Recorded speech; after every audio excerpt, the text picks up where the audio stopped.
So, it is my desire to pray for the mothers today. And also, it is my desire to give them the word. And we can all enjoy that word today. The word of abundance. God wants me to talk to you today about abundant life in God. Abundant life. It's a life that when you get the understanding of this message, it can totally turn your life around. Because it is the will of God for you to live an abundant life. It is God's will for you to live in peace, to live in joy, and it is God's will for you to walk worthy of it. The Bible says in the book of Jeremiah 29 verse 11, God said, I have a thought towards you. He said, the thought is not of evil. I have no evil thought towards my children. He said, the thought that I have towards you is the thought of peace, not of evil. To give you hope and to give you a future. So God's will for you must be fulfilled. But before you can understand this, I want you to turn your Bible with me to the book of John, chapter 10. The book of John, chapter 10. Hallelujah. John chapter 10. Hallelujah. Praise the Lord. God is good all the time. Hallelujah. John chapter 10. If you are there with me, just say amen. Amen.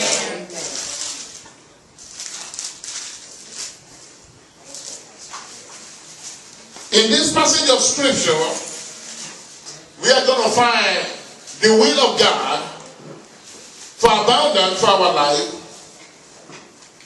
And we're going to see the will of the enemy. In John chapter 10, I want us to start from verse 7.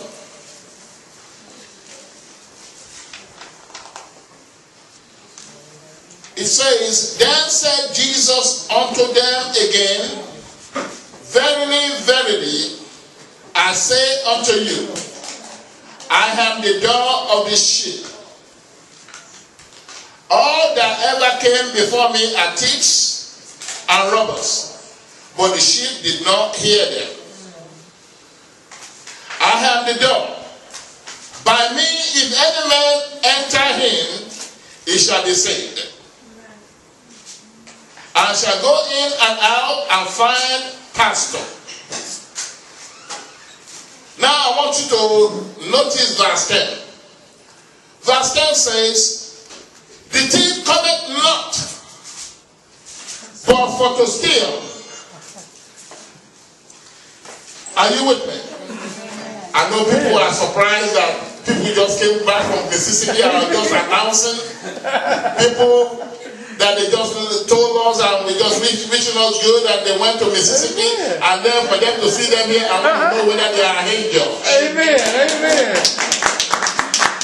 Those are the married couple. Amen. And they are enjoying their marriage. Amen. Amen. Praise the Lord. God bless you, Sister Katina and Brother Fidel. You are blessed and highly favored. Amen. So the Bible says in verse 10, The thief cometh not, but for to what? To steal, and to kill, and to destroy.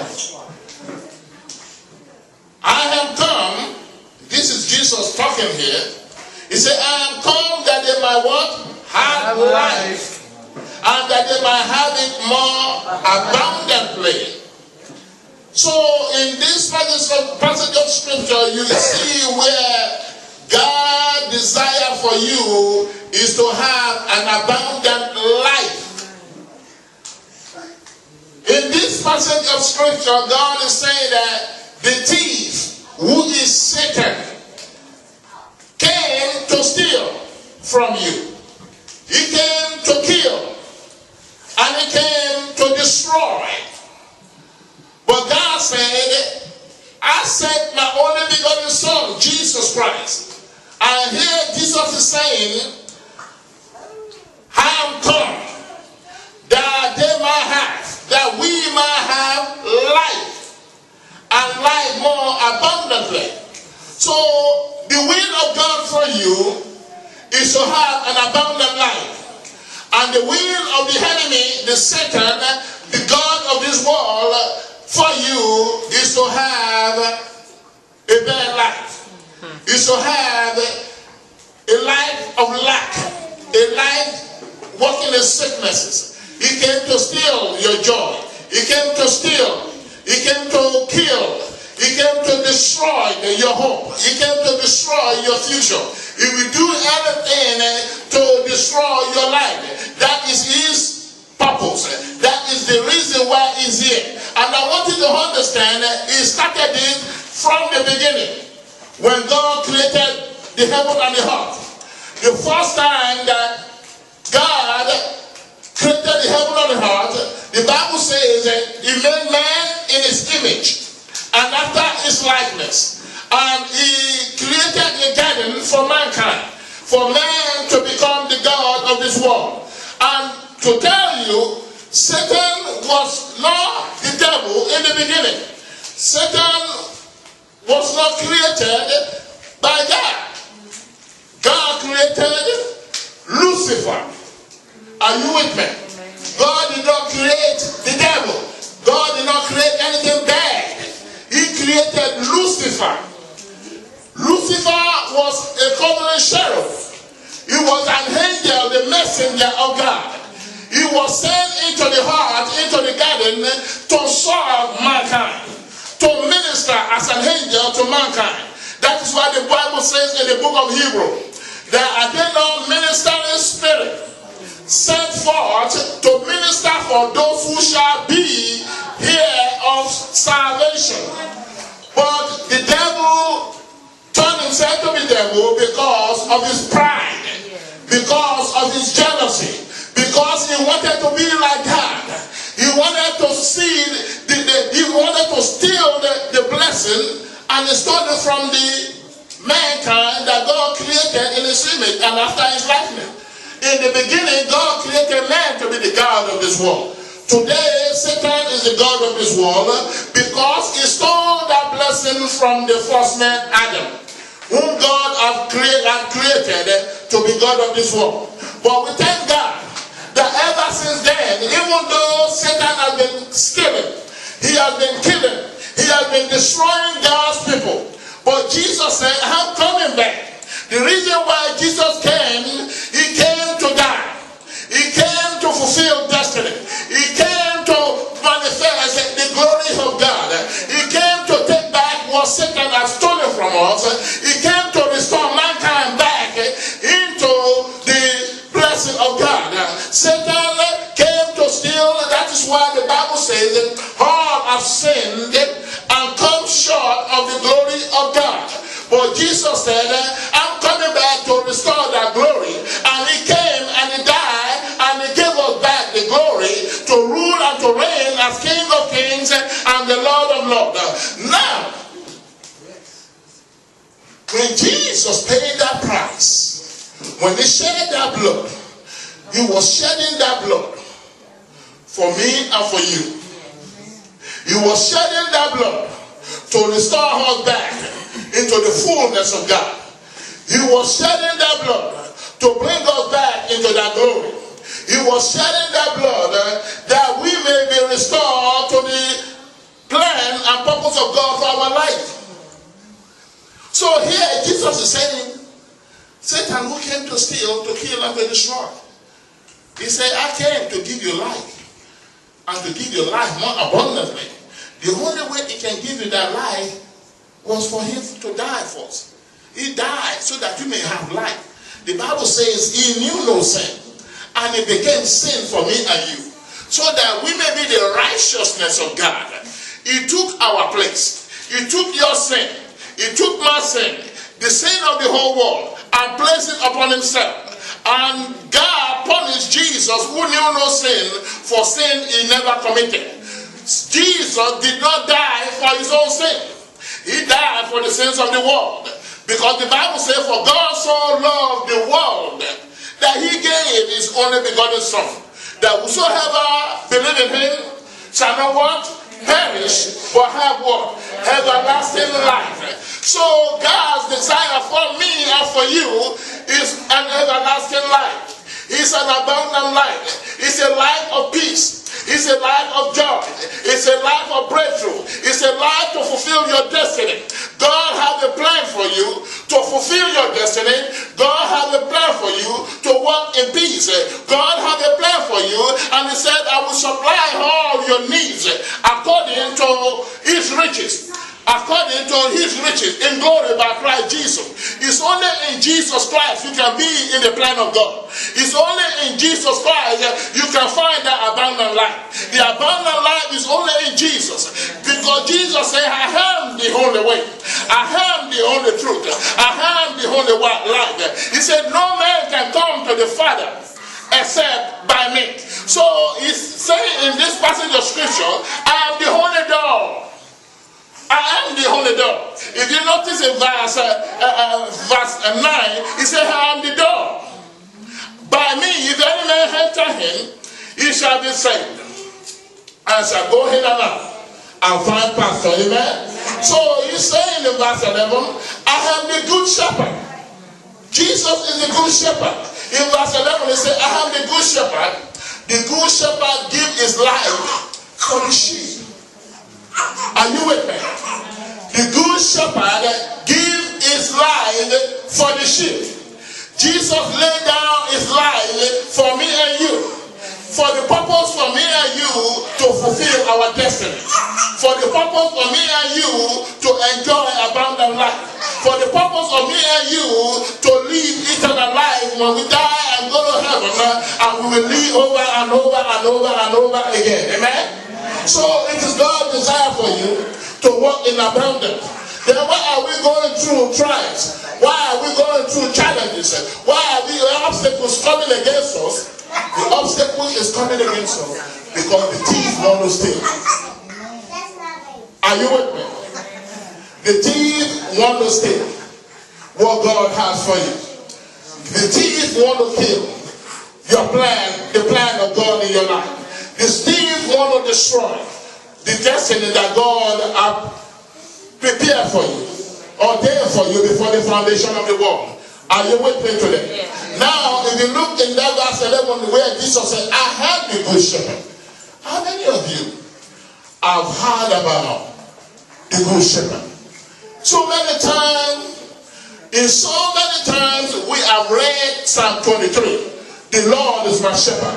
But we have read that Psalm 23 religiously. Are you with me? So many times we read, I can read that Psalm 23 from the beginning to the end. Everybody can close their eyes and say, the Lord is my shepherd, I shall not. We can read everything. But have we ever stopped? Have we ever meditated on the scriptures, on those texts, and see what God is saying in that place? We say and we read that word religiously, not knowing the meaning, because when you know the meaning of Psalm 23, when you understand that, when you have the revelation of Psalm 23, and you begin to meditate upon that psalm and getting the revelation, you begin to appropriate or apply the Psalm 23 in your life. You will see yourself living in abundance. Amen? I say you will see yourself living in abundance. Amen. In Psalm 23, the Bible says that the Lord is my shepherd.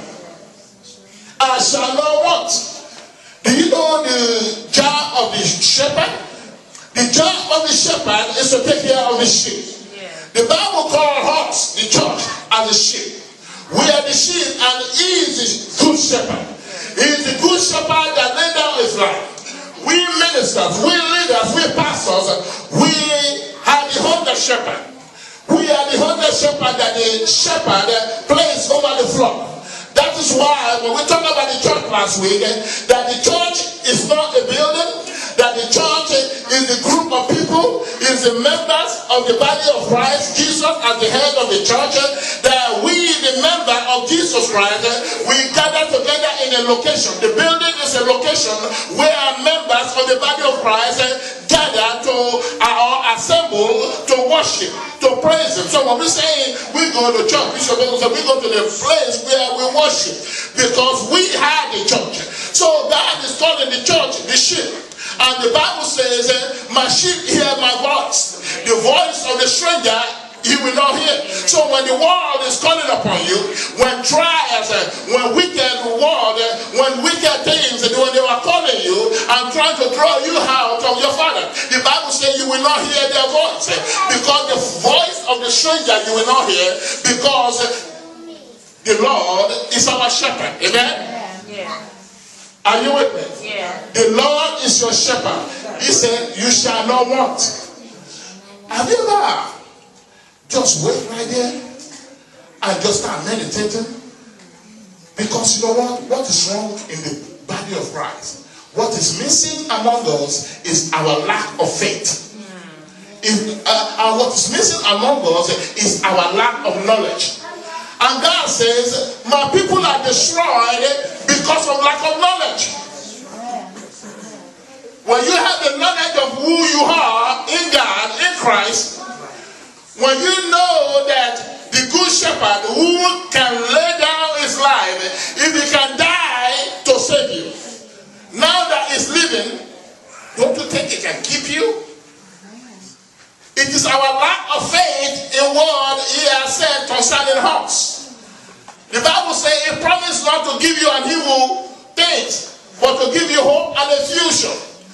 We have seen the good shepherd's job is to take care of the sheep, is to nurture the sheep, is to protect the sheep, is to make sure that the sheep is going in the right way. Is to make sure the sheep is not hungry. Is to make sure that everything about the sheep is well taken care of.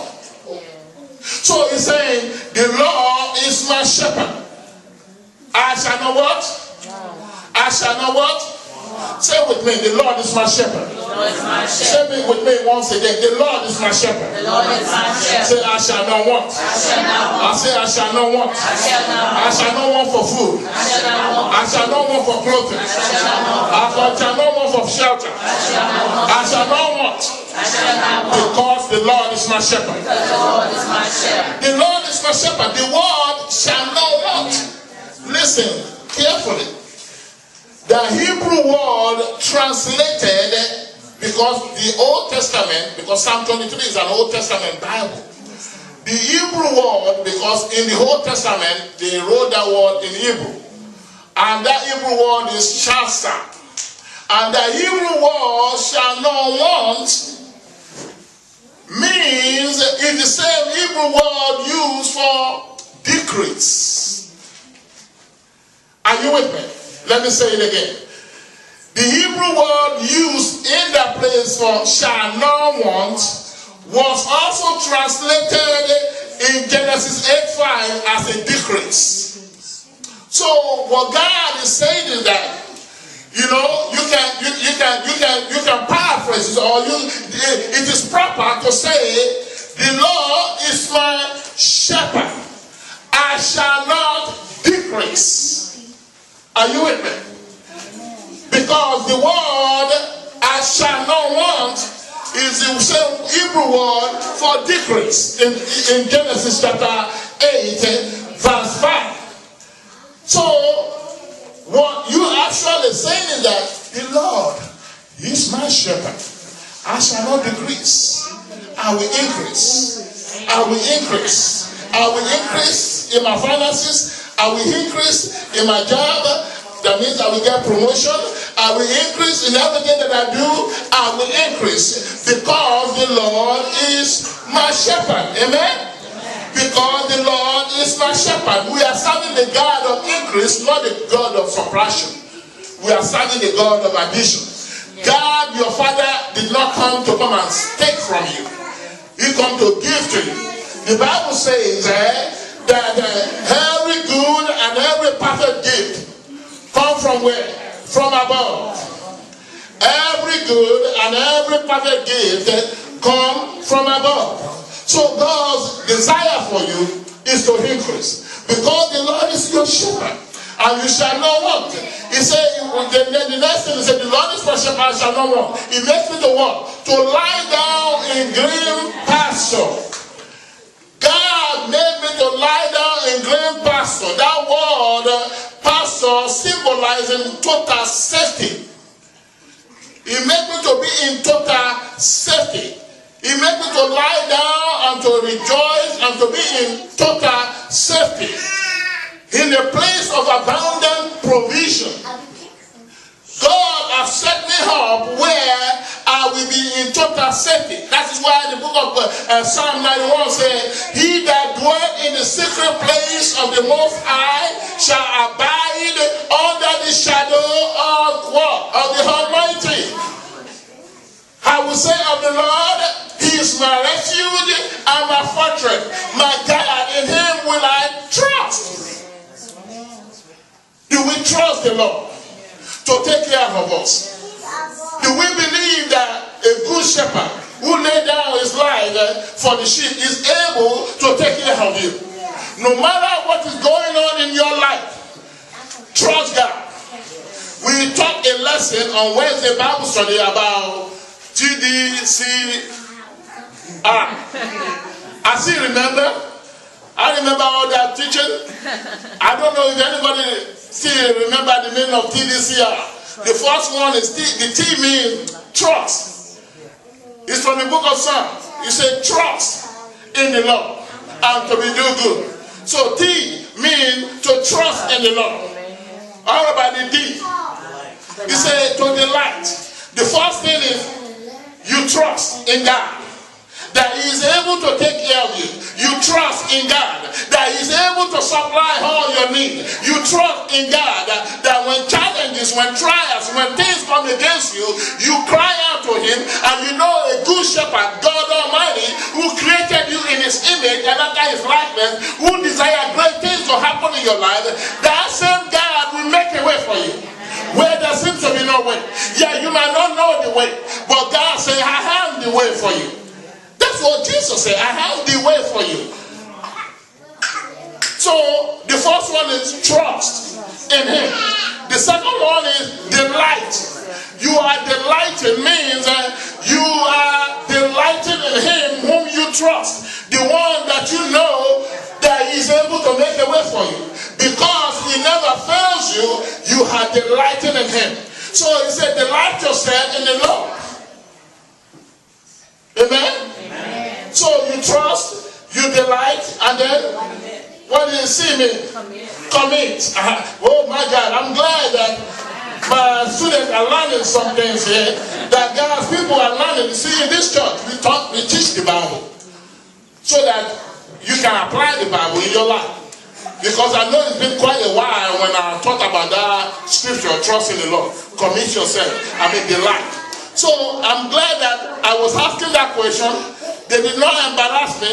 They helped me to see that, okay, I haven't been wasting my time here in the pulpit. So the first one is trust. The second one is delight. You trust in him that, God, I don't know how I'm going to do this. I don't even know. I've looked, I don't even know how I'm going to. You are the only one that will make a way for me in this situation. And because of your trust, you delight. Why are you delighting? You delighted in something that you know will not fail you. And then, because you trust him and you are delighting in him, you commit yourself. Like my sister Karen, like I was saying earlier, I said, since the day that she started connecting to God, that she's seeing the blessing and the glad, she's been committed to the church. She's been making sure that no matter what, she don't even care if she's late or not. She's just striving because he has seen what God has started in his life, and that is just the beginning. And some of you, you can tell about the testimony of my sister Katina and brother Pedro here. Even though we knew that they were going to Mississippi, but even though they didn't go, they still said, well, they could have said, well, they thought we were in Mississippi. They just stayed at home and had some fun. But they still came all the way to come to the And the thing looked newlywed. I thought they were going to the honeymoon. But God brought them because God is their source. Yeah. So they are committed. Why I say that is because, hey, God is doing great things already. Sister Katina now is looking and the man is standing as a man and he's already looking like a pastor right here. So I know that God is going to do great things. Amen. That's how I started myself.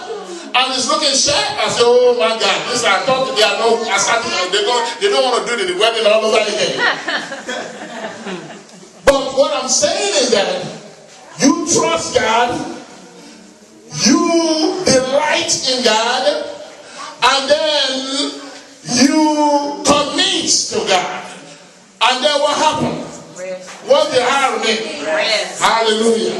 That means now after you have put your trust in God, and then delight in God, and you commit to Him that, okay, I'm committing myself. You know, have you ever committed yourself with somebody like husband and wife? When you say I do, you've committed, whether you like it or not, because it's for better for worse. So when you make a commitment to a job, when you make a commitment to a ministry or to your children or for everything that you have committed yourself to, you are saying that this is what I'm delighting in. This is what I'm committed to do. And I want to do it with joy. And when you are doing those things, listen, the Bible says God will cause you to rest. Yeah. You know what rest means? That you are at peace. Even in the midst of troubles. Even when things are not going well around you. Even when you look around you and say, Lord, how am I going to do? But because you trust, you delight, you commit, the Bible says you will rest. Rest means you are peaceful. What causes that peace? That peace? Because of your trust. Because of your faith. Because you know, Lord, I don't know how. We all have testimony here. Like I told you guys, I always share this testimony, even to the new people, that I was once a drug addict.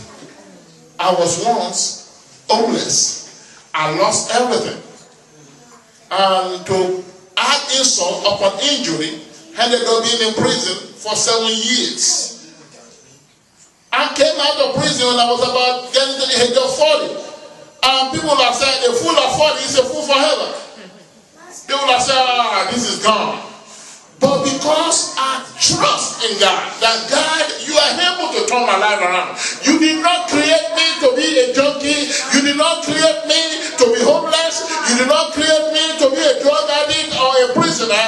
You created everything and you said all things that you created was good. Yeah. So don't call yourself, your children, or anybody bad. Yeah. When somebody call my children bad, I say, I don't have no bad kids. Because God did not create bad kids. So I have to trust and I have to delight. I have to pick up my word to the point that when God found me the wife and He found out that everything I do is just taking her out to Bible study, to church, the house of God. Because I have to now delight.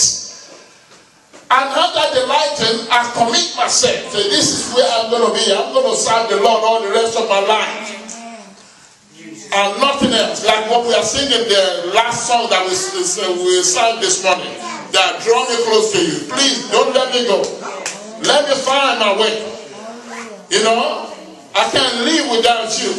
So He is my life, He is my soul. Jesus said, I have the only way. It's not only talking about the way we should go by. It's talking about He is the only way of life for you. If you want to find life, you can only find out supernatural life in Jesus Christ. Let me tell you something. If you act of Jesus and the blessing is coming your way, if the blessing is coming your way, you're still living a natural life. Watch if you get into Jesus. You will find out you are living a supernatural life. That's what happened to me. Because I came out from prison for 7 years. After 7 years, broke, no money in my pocket. But in less than a year, God has turned my situation around. He has opened doors for me. Bless me with kids, bless me with wife, bless me with home, bless me with beautiful car. Homeless people now living in a good house. Somebody who never drove a bicycle now is holding the key of a beautiful car. Because I put my trust in Jehovah. That God, I don't know where to start. When I came out of prison, I don't know where to start. But I can say today, thanks be to God. 15 years has gone and passed, no more drug, no more drink, no more this. And I'm still saying, Lord, help me, because I still need help.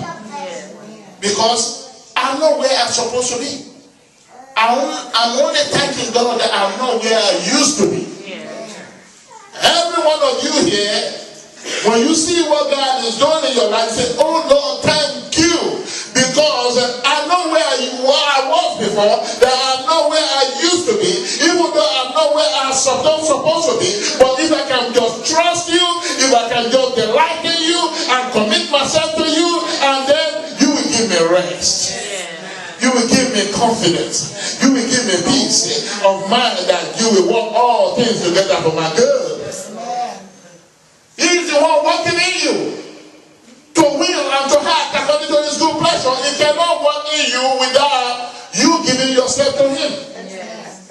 That's why he says that he will restore your soul. The Lord is my shepherd, I shall not want. He makes me to lie down in green pastures. He will what? Restore my soul.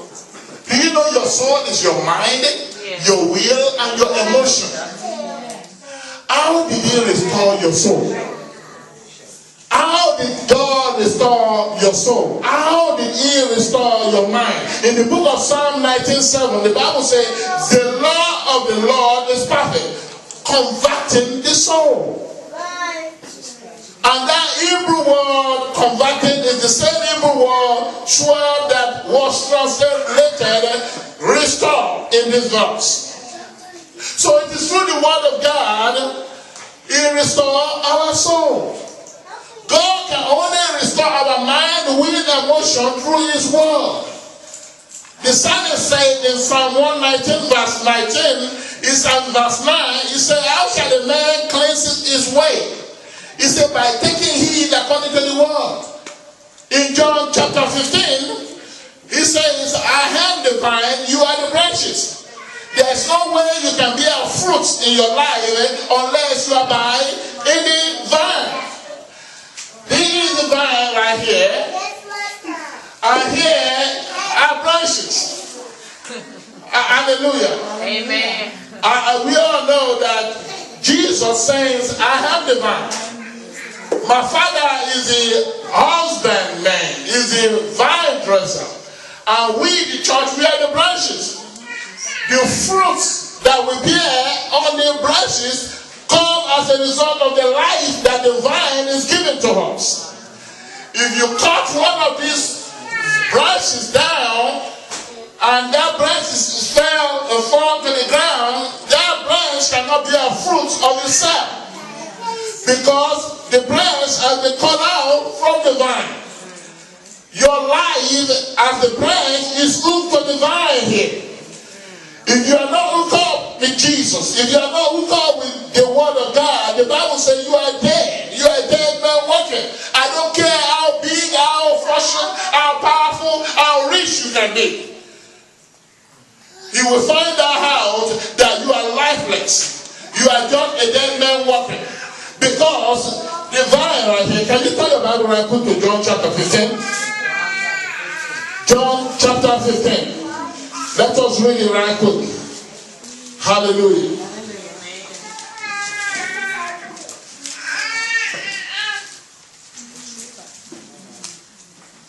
If you are there, say amen. Amen. In John chapter 15, let us read from verse 1. It says, I am the vine, I am the true vine, and my Father is a husbandman. Every branch in me that beareth not fruit, he take away, and every branch that beareth fruit, he purge. That means God the Father will purge you, so that you may bring forth more fruits. Now, look at verse 3, say, Now you are clean. How did you get your cleansing? He said, now you are clean through the word which I have spoken unto you. Now in verse 4 it says, abide in me. That word abide means live in me. Don't be a branch that want to come out from the vine. He says what? He says live in me. Abide in me and I in you. As the one, the branch cannot bear fruit of itself. Like I just said earlier, you can't cut these branches off and you think the branch will bear fruit of itself. The branch has to be hooked up with the vine in order for the vine to give life to the branches so that the branches can bear fruit. So he's saying right here in verse 14, verse 4, abide in me and I in you, and the branch cannot bear fruit of itself except it abide or live in the vine. No more can ye except ye abide or live in me. Now verse 5 says, I am the vine, you are the branches. He that abide or live in me, and I in him, the same bring forth what? Much fruit. See, first of all, he said, you bring forth fruit. This passage right here says, much fruit. Now look at what it says in the last phrase. For without me you can do what? Is that what it said? Without me you can do what? Nothing. So without God in your life, without Jesus in your life, without the word of God in your life, you are just nothing. There's no way. You can't go nowhere. I don't care how you try to do it. Because the light of God must flourish inside of you. It's the light of God that takes you to your destiny. Amen? And in verse 6 says, if a man abide not in me, he is cast forth. If you don't want to live in me, you are cast forth as a branch and it's withered. Amen. You know what? When you take that branch, this branch out, and you put it on the ground, what happened? The next day, it died. You wither and die. So he said, if you don't want to live in me, in verse 6, he said, if the man abide not in me, he is cast forth as a branch and is withered. And men gather them and cast them into the fire, and they were burned. But look at verse 7. If ye abide in me, that means if you are living in me, and my word is living in you, you shall do what? Ask. Whatsoever you want, you will. Whatsoever you desire. How many of us want God to give us the desire of our heart here? How many of us want God's will to be done in our life? He says, if you abide in me, and I'm living in you, you will have whatsoever you will, or you will have whatsoever you desire, and it shall be what? It shall be what? It shall be done for you. Is that not what the Bible says? Yes. It says, if you live in me, and my word is living in you, you will ask anything that you desire, anything that you will, and it shall be done for you. So if you are not getting the desire of your heart, then you need to check whether you are in the vine. That is why it is good to hook up with Jesus. It's good to hook up with the church, to have the church home. It's good to have your own place, because when Jesus comes back, you want to know whether are you you a member of the body in the church? Do you have your local home? Like a kids. When you see a kids outside, you ask, where's your home? If you say I don't have a home, you are homeless. You're lost. The kids have to have a home. My parents live there. The same way, spiritually, all of us have a home. They say, where's your home? Royal House of Faith. Hallelujah. Where's your home? Royal House of Faith. Some people think I'm going to say, where's that place? The one in Joel Olsen. Hallelujah. In Lakewood. No, that's not it. Lakewood have a blessing of God in their ministry. And those people who God want to be connected to that ministry is there. If God put them there, they should stay there. And God put you here, you should stay here. Because everybody, my children cannot live in your own house. They might not be comfortable because you are not the daddy and mommy. And your children, if you bring them to my home, no matter how much I take care of them, home is still home. I still want to go back to mama and daddy. You see, that's how the church is. When you have a local home where we are like a family, we loving one another, we praying for one another, we caring for one another, you see, no matter where you go, you you will still say, I want to go back to my family. I want to go back home. That's why you can see my dear sister here. Amen. Just looking at with the son and blessing. Because you know home is home. Hallelujah. God is still going to bring you home. No matter what. Because this is where life is functioning. This is where Jesus has set you up. This is where God wants to predestine, to fulfill your destiny. He has connected you with the destiny helper, and God said, stay here and let me build you up. Amen? So now, he says, I have the vine, and he says that if you abide in me and I abide in you, you will ask whatsoever you will, and it shall be done for you. Yeah. In 1 John chapter 5:14, the Bible says, we have a confidence.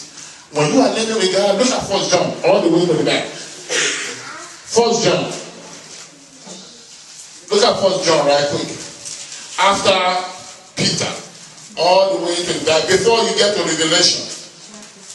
Before the book of Revelation. 1 John chapter 5. Let us read. If you are there, say with me, amen. 1 John chapter 5. Are you there?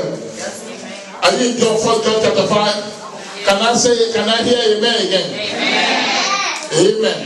In 1 John chapter 5, let us read from verse 14. The Bible says, and this is the confidence that we have in him, in God. That if we ask anything, somebody say with me, anything. Did he say few things?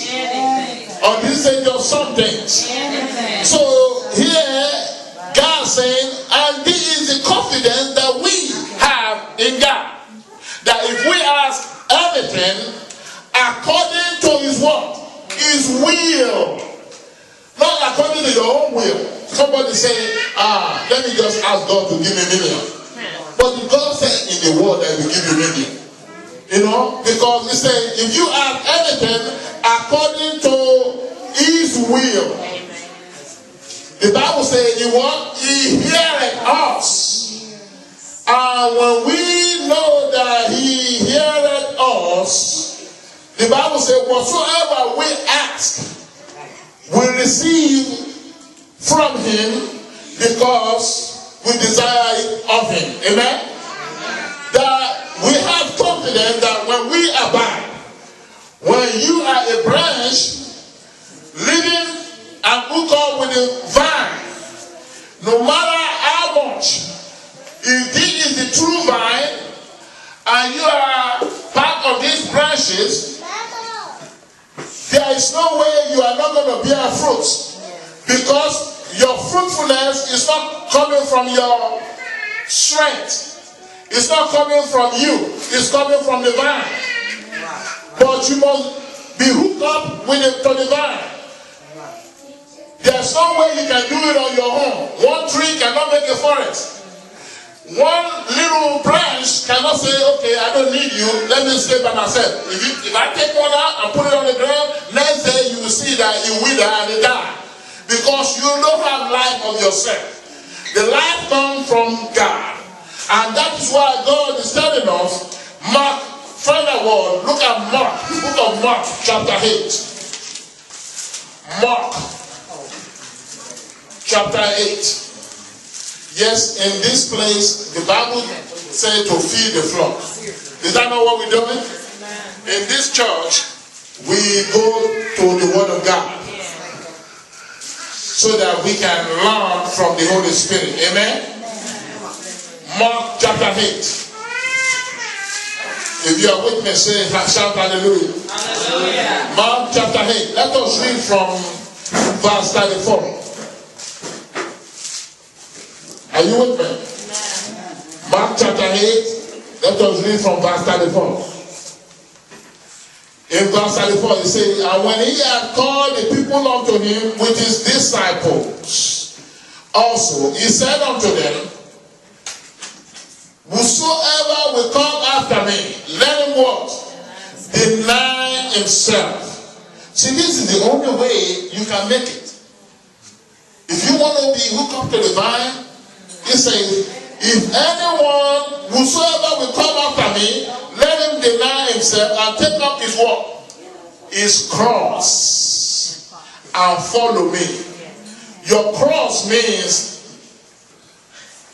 take up your own thing. You are picking up your own suffering. Not the suffering of sickness or diseases or poverty. He's saying you have to pick up your own cross. Jesus picked the cross for us and died for us. You have to sacrifice. You say, is everyone, whosoever will come after me, let him deny himself, let him take up his cross and follow me. Verse 35 says, for whosoever will save his life, will what? Shall lose it. That means if you want to save your life, if you want your abundant life, you have to lose the life that you think you have. Yes. See, you have to lose your own life in order to find God's life. See, sometimes our life we think is good, and we got blinded to the good one that's out here. The precious one, the package will, sometimes we got a nickel, we say, we got a nail. And then God say, oh, you got a nickel, you got a nail, you think I have 1,000 for you? You have a little happiness, and God say, I want to make your joy full. So he's saying that if you coming after me, you must lose your life. And look at what it says in verse 35. For whosoever will save his life shall lose it. But whosoever shall lose his life for my what? For my sake shall what? And the Gospel says, shall what? Shall save it. Amen? And look at the last verse 36. He said, for what shall it profit a man if he gain the whole world and lose his soul? What will it profit you? You have the whole world in your pocket. You got power, you got fame, you got money. You talk, you tell her, okay, I got it made now. I don't need God. And God said, your soul is more precious than anything. Do not bargain with anything. Don't settle down for nothing but God. Because God has abundant life for me. In order for me to taste, the Bible says, taste and see that the Lord is good. Yeah. And in order for you to see God move in your life, you must remove yourself from your own life. The Bible says, if you truly believe that he died and he rose again, he said, you also yourself, you must submit to him. He said, because if truly we believe that he has paid the price, if you die in him, he said, now we need to live with him, that now that he rose again. And ladies and gentlemen, this is what I want to tell, or I want to encourage you, that Jesus Christ is still alive today. And that same Jesus is doing great and wonderful things.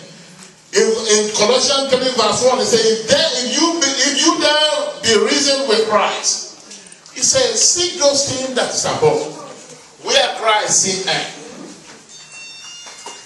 It says, set your affection on the things of above, not on this earth. Because the Bible says, you are what? You are dead. And your life is hidden in God. Amen? Amen. Seek those things that is above. God wants to do great and mighty things in your life. Please, do not change yourself. It's too much great plan. I was encouraging somebody. I said, hey, you have sown too much. You have invested too much for you to lose the reward. Don't let go. Keep on running. Sometimes the enemy wants to just draw back. But the Bible says the kingdom of God suffer violence. But violence have to take it by force. I'm taking my life. I'm going with God. Because the Bible says, upon this rock, he will build his church. He said, the gate of hell will not prevail against you. Sickness, disease, poverty, trials, challenges, they will not prevail against you. You will come out to be an overcomer. No matter what you are going through, when you hang in there and you are hooked up with the vine, God will make a way out for you. Yeah. Don't let the enemy deceive you. Please, don't let anything too much to take you away from the plan and the purpose of God for your life. Because He loves you so much.